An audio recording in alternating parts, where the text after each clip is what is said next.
ಶ್ರೀಕೃಷ್ಣಾಯ ನಮಃ. ಶ್ರೀ ಗುರುಭ್ಯೋ ನಮಃ. ಚಾತುರ್ಮಾಸ್ಯ ಕಾಲ ಮುಗಿದಿದೆ. ಉತ್ಥಾನ ದ್ವಾದಶಿಯ ಪರ್ವಕಾಲ. ಯಾರು 4 ತಿಂಗಳ ಕಾಲದಲ್ಲಿ ನಾಮಲೇಖನವನ್ನು ಮಾಡಿದ್ದಾರೋ ಅವರು ಉತ್ಥಾನ ದ್ವಾದಶಿಯ ಗೋಧೂಳಿ ಮುಹೂರ್ತ ಸಾಯಂಕಾಲ 5:15 6 ಗಂಟೆ ಸುಮಾರಿಗೆ ಆ ಬರೆದ 1 ಲಕ್ಷ ಶ್ರೀರಾಘವೇಂದ್ರ ಎಂಬ ನಾಮಲೇಖನ ಯಜ್ಞವನ್ನು ರಾಘವೇಂದ್ರ ಗುರುಗಳ ಹೃದಯ ಗುಹಾ ನಿವಾಸಿಗಳಾದ ಸೀತಾರಾಮಚಂದ್ರ ದೇವರಲ್ಲಿ ಸಮರ್ಪಣೆಯನ್ನು ಮಾಡಬೇಕು. ಸಮರ್ಪಣೆಯ ಮಂತ್ರವನ್ನು ಇದೇ ಚಾನಲ್ನಲ್ಲಿ ಸಂಕಲ್ಪ ಕೃಷ್ಣಾರ್ಪಣ ಎಂಬ ಫೋಲ್ಡರ್ನಲ್ಲಿ ಅದು ನಿಮಗೆ ಸಿಗುತ್ತೆ. ಅದರಲ್ಲಿ ಕೃಷ್ಣಾರ್ಪಣದ ಕ್ರಮವನ್ನು ತಿಳಿದು ಅದೇ ಕ್ರಮದಲ್ಲಿ ಕೃಷ್ಣಾರ್ಪಣ ಮಾಡಬೇಕು. ನೀವು ನಾಮಲೇಖನವನ್ನು ಬರೆದು ಮುಗಿಸಿದ್ದರ ಬಗ್ಗೆ ನಮಗೆ ಇನ್ಫಾರ್ಮ್ ಮಾಡಬೇಕು. ವಾಟ್ಸ್ಯಾಪ್ ಮೆಸೇಜ್ ಮಾಡಿ.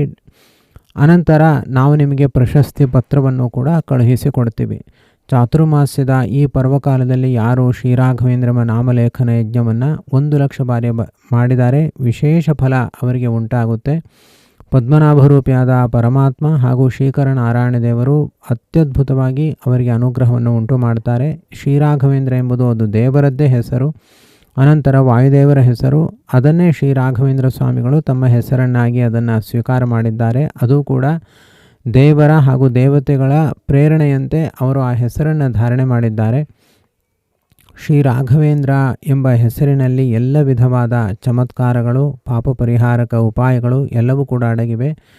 ಯಾರು ಶ್ರೀರಾಘವೇಂದ್ರ ಅಂತ ಬರೆದಿರ್ತೀರಿ ಅವರು ತುಂಬ ಧನಾತ್ಮಕವಾಗಿ, ತುಂಬ ದೇವರ ವಿಷಯದಲ್ಲಿ ತುಂಬ ಭಕ್ತಿಯುತವಾದ ವ್ಯವಹಾರಗಳನ್ನು ಮುಂದಿನ ದಿವಸಗಳಲ್ಲಿ ಮಾಡಬೇಕು. ಅದರಿಂದ ಅವರಿಗೆ ವಿಶೇಷ ಫಲ ಉಂಟಾಗುತ್ತೆ. ಉತ್ಥಾನ ದ್ವಾದಶಿಯ ಪರ್ವಕಾಲ ನೇತ್ರೋನ್ಮೀಲನ ಸುಕ್ಷಣಗಳು. ಅದು 5:15 ಸಾಯಂಕಾಲ ಗೋಧೂಳಿ ಮುಹೂರ್ತದಲ್ಲಿ. ಆಗ ಪರಮಾತ್ಮ ಪದ್ಮನಾಭ ರೂಪದಿಂದ ಕಣ್ಣುಗಳನ್ನು ತೆರಿತಾನೆ. ಶ್ರೀರೂಪ ಭೂರೂಪಗಳಿಂದ ಲಕ್ಷ್ಮೀದೇವಿಯರು ಆ ಕಡೆ ನಿಂತಿರ್ತಾರೆ. ದುರ್ಗಾ ರೂಪದಿಂದ ಎದುರಿನಲ್ಲಿ ನಿಂತಿರ್ತಾರೆ. ಆಗ ಪರಮಾತ್ಮ ಕಣ್ಣುಗಳನ್ನು ತೆಗೆದಾಗ ಆ ಯೋಗಮಾಯೆ ಆ ಕಣ್ಣುಗಳ ರೆಪ್ಪೆಯಲ್ಲಿ ದುರ್ಗಾದೇವಿ ಇರ್ತಾಳೆ. ಅವಳು ಆ ಕಣ್ಣಿನ ರೆಪ್ಪೆಯಿಂದ ಹೊರಗೆ ಬಂದು ಎದುರಿನಲ್ಲಿ ನಿಂತಾಗ ಪರಮಾತ್ಮ ಕಣ್ಣುಗಳನ್ನು ತೆರೆದು ಮೊಟ್ಟ ಮೊದಲು ದುರ್ಗಾದೇವಿಯನ್ನು ಅನುಗ್ರಹಿಸ್ತಾನೆ. ಅನಂತರ ಶ್ರೀರೂಪ ಭೂರೂಪಗಳನ್ನು ನೋಡಿ ತನ್ನ ಪ್ರೇಮ ಕಟಾಕ್ಷದಿಂದ ಅನುಗ್ರಹಿಸ್ತಾನೆ. ಅನಂತರ ಸಕಲ ದೇವತೆಗಳನ್ನೂ ಕೂಡ ಅನುಗ್ರಹ ಮಾಡ್ತಾನೆ. ಈ ಮುಹೂರ್ತ ಏನಿದೆ ಸಾಯಂಕಾಲ 5:15 ಮುಹೂರ್ತ, ಇದು ಅತ್ಯದ್ಭುತವಾದ ಮುಹೂರ್ತ.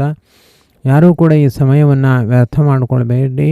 ಆ ಸಮಯದಲ್ಲಿ ಟಿ ವಿ ನೋಡೋದು, ಸಂಚಾರ ಮಾಡೋದು, ಗಾಡಿ ತೊಗೊಂಡು ಹೊರಗಡೆ ಹೋಗೋದು, ವ್ಯಾಪಾರಗಳು ವ್ಯವಹಾರಗಳು ಯಾವುದೂ ಕೂಡ ಬೇಡ. ನಾಳೆ ತುಂಬ ಇಂಪಾರ್ಟೆಂಟು. ಹೇಗೆ ಗ್ರಹಣ, ಸೂರ್ಯಗ್ರಹಣ, ಚಂದ್ರಗ್ರಹಣ ಮೊದಲಾದ ಪರ್ವಕಾಲಗಳಲ್ಲಿ ನಾವು ತುಂಬ ಶ್ರದ್ಧೆಯಿಂದ ಎಲ್ಲ ಬಿಟ್ಟು ದೇವರ ಜಪ ಪೂಜೆ ಅನುಷ್ಠಾನ ಮಾಡ್ತೇವೋ ಹಾಗೆ ನಾಳೆ ಕೂಡ 5:15 6 ಗಂಟೆ ಸುಮಾರಿಗೆ ಅದೇ ಕೆಲಸವನ್ನು ಮಾಡಬೇಕು. ಸೂರ್ಯಾಸ್ತ ಆದಮೇಲೆ ಅದಕ್ಕೆ ಬೆಲೆ ಇರಲ್ಲ. ಅದಕ್ಕಿಂತ ಮೊದಲೇ 1 ಗಂಟೆ ಮೊದಲು ಕ್ಷೀರಾಬ್ಧಿ ಅಂತ ಕರೀತಾರೆ, ನೇತ್ರೋನ್ಮೀಲನ ಸುಕ್ಷಣಗಳು ಅಂತ ಕರೀತಾರೆ, ಹಾಗೂ ಪ್ರಬೋಧೋತ್ಸವ ಅಂತ ಕೂಡ ಕರೀತಾರೆ. ಶ್ವೇತದ್ವೀಪವನ್ನು ಸ್ಮರಣೆ ಮಾಡಿಕೊಳ್ಳಿ. ಅದರಲ್ಲಿ ಪದ್ಮನಾಭ ರೂಪಿಯಾದ ಪರಮಾತ್ಮ ಮಲಗಿರುವುದನ್ನು ಕೂಡ ಚಿಂತನೆಯನ್ನು ಮಾಡಿ ಆ ಪರಮಾತ್ಮ ಕಣ್ಣುಗಳನ್ನು ತೆರೆದಾಕ್ಷಣ ಅತ್ಯಂತ ಸುಪ್ರಸನ್ನನಾಗಿ ಎಲ್ಲರಿಗೂ ಎಲ್ಲ ವಿಧವಾದ ವರಗಳನ್ನು ನೀಡ್ತಾ ಇದ್ದಾನೆ. ನಾವು ಕೂಡ ಆ ಕ್ಷಣದಲ್ಲಿ ವರವನ್ನು ಕೇಳಿಬಿಟ್ರೆ ನಮಗೂ ಅದನ್ನು ನೀಡ್ತಾನೆ ಅನ್ನೋ ಭಾವವನ್ನು 100ಕ್ಕೆ 100 ತಂದುಕೊಂಡು ನಿಮ್ಮ ಮನಸ್ಸಿನಲ್ಲಿ ಅದರಂತೆ ದೇವರಲ್ಲಿ ಭಕ್ತಿಯನ್ನು ಮಾಡಿ. ಈ ಕ್ಷಣ ಮತ್ತೆ ಇನ್ನೊಂದು ವರ್ಷದ ತನಕ ಸಿಗೋದಿಲ್ಲ. ಇಡೀ ಚಾತುರ್ಮಾಸ್ಯ ವ್ರತದ ಚಾತುರ್ಮಾಸ್ಯ ಪರ್ವಕಾಲದ ಹೆಪ್ಪುಗಟ್ಟಿದ ಪರ್ವಕಾಲದ ನಾವು ಬೇಡಿದ ವರವನ್ನು ನೀಡುವ ಸುಕ್ಷಣಗಳು ಅಂದರೆ ನಾಳೆ ಸಾಯಂಕಾಲ ಗೋಧೂಳಿ ಮುಹೂರ್ತ. ಆಗಲೇ ಪರಮಾತ್ಮ ಎದ್ದೇಳೋದು. ಅವನು ಪ್ರಬೋಧಿನಿ ಏಕಾದಶಿ ದಿವಸ ಕಣ್ಣುಗಳನ್ನು ಅವನು ಎಚ್ಚೆತ್ತಿರ್ತಾನೆ. ಆದರೆ ವಾಸ್ತವವಾಗಿ ಅವನು ಎದ್ದು ಕೂತ್ಕೊಳ್ಳುವ ಕ್ಷಣ ಅಂತಂದರೆ ಅದು ದ್ವಾದಶಿಯ ಪರ್ವಕಾಲದಲ್ಲಿ. ಇವತ್ತಿನ ದಿವಸ ನೆಲ್ಲಿ ಗಿಡದ ಪೂಜೆ ಅಲ್ಲಿ ಹಾಗೂ ತುಳಸಿ ಪೂಜೆಯನ್ನು ಮಾಡ್ತಾರೆ. ನೆಲ್ಲಿ ಗಿಡದಲ್ಲಿ ಮಹಾವಿಷ್ಣುವನ್ನು, ತುಳಸಿಯಲ್ಲಿ ಲಕ್ಷ್ಮಿಯನ್ನು ಚಿಂತಿಸಿ ಪೂಜೆಯನ್ನು ಮಾಡಬೇಕು. ಹಾಗೂ ನೆಲ್ಲಿಕಾಯಿಗಳಿಂದ ಪರಮಾತ್ಮನಿಗೆ ಆರತಿಯನ್ನು ಮಾಡಬೇಕು. ಇದರಿಂದ ಎಲ್ಲ ವಿಧವಾದ ರೋಗಗಳು ಪರಿಹಾರವಾಗಿ ಪರಮಾತ್ಮನಿಗೆ ವಿವಾಹ ಮಾಡಿದ ಒಂದು ಪುಣ್ಯವೂ ಕೂಡ ಬರುತ್ತೆ. ತುಳಸಿ ವಿವಾಹವನ್ನು ಕೂಡ ಮಾಡುವಂತಹ ಕ್ರಮ ಇದೆ. ತುಳಸಿ ವಿವಾಹವನ್ನು ಕೂಡ ಮಾಡಬೇಕು. ಮುಖ್ಯವಾಗಿ ಧನ್ವಂತರಿ ರೂಪಿಯಾದ ಪರಮಾತ್ಮ ಕ್ಷೀರ ಸಮುದ್ರದಿಂದ ಉದ್ಭವಿಸಿದ ಸುಕ್ಷಣ ಇದು. ಆಗ ಎಲ್ಲ ದೇವತೆಗಳು ಮಾಡುವ ಭಕ್ತಿಯನ್ನು ಕೊಂಡು ಆ ಧನ್ವಂತರಿ ರೂಪಿಯಾದ ಪರಮಾತ್ಮನ 2 ಕಣ್ಣುಗಳಿಂದ ಆನಂದಾಶ್ರು ಬೀಳುತ್ತೆ. ಅದು ಅಮೃತ ಕಲಶದ ಮೇಲೆ ಬೀಳುತ್ತೆ.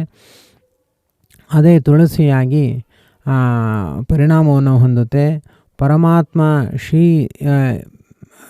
ಕ್ಷೀರ ಸಮುದ್ರದಿಂದ ಉದ್ಭವಿಸಿದ ಲಕ್ಷ್ಮೀದೇವಿಯನ್ನು ತನ್ನ ವಕ್ಷಸ್ಥಳದಲ್ಲಿ ಧಾರಣೆ ಮಾಡ್ತಾನೆ.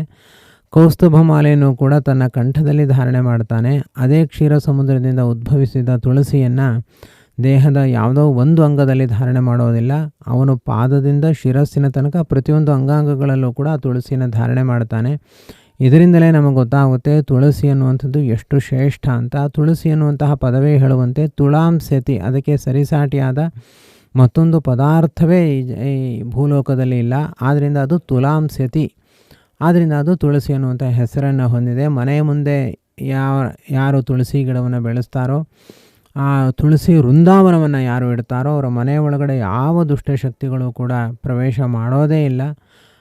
ತುಳಸಿ ಇದ್ದಲ್ಲಿ ವಿಷ್ಣು ಇರ್ತಾನೆ, ವಿಷ್ಣು ಇದ್ದಲ್ಲಿ ಯಮದೂತರು ಬರೋದಿಲ್ಲ, ಯಾವ ದುಷ್ಟಶಕ್ತಿಗಳು ಕೂಡ ಬರೋದಿಲ್ಲ. ಈ ಅನುಸಂಧಾನದಿಂದ ತುಂಬ ವೈಭವದಿಂದ ತುಂಬ ಶ್ರದ್ಧಾಭಕ್ತಿಯಿಂದ ನಾವು ತುಳಸಿ ಪೂಜೆಯನ್ನು ಮಾಡಬೇಕು. ಇದು ನಮ್ಮ ಹಬ್ಬ, ನಾವು ನಂಬಿದ ಹಬ್ಬ, ನಮ್ಮ ಏಳಿಗೆಯ ಹಬ್ಬ, ನಾವು ಮನಸ್ಸಿನ ಪ್ರಫುಲ್ಲತೆಯ ಹಬ್ಬ ಅಂತ ತುಳಸಿ ವಿವಾಹವನ್ನು, ತುಳಸಿ ಪೂಜೆಯನ್ನು, ತುಳಸಿ ಉತ್ಸವವನ್ನು, ಪ್ರಬೋಧೋತ್ಸವವನ್ನು, ನೇತ್ರೋನ್ಮೀಲನ ಉತ್ಸವವನ್ನು ನಾವು ದ್ವಾದಶಿಯ ದಿವಸ ಆಚರಣೆಯನ್ನು ಮಾಡಬೇಕು. ಹೇಳಿ ಕೇಳಿ ಕಾರ್ತಿಕ ಮಾಸ ದೀಪೋತ್ಸವ, ವರ್ಷದಲ್ಲಿ 5 ಉತ್ಸವಗಳು ತುಂಬ ವಿಶೇಷ ಫಲ.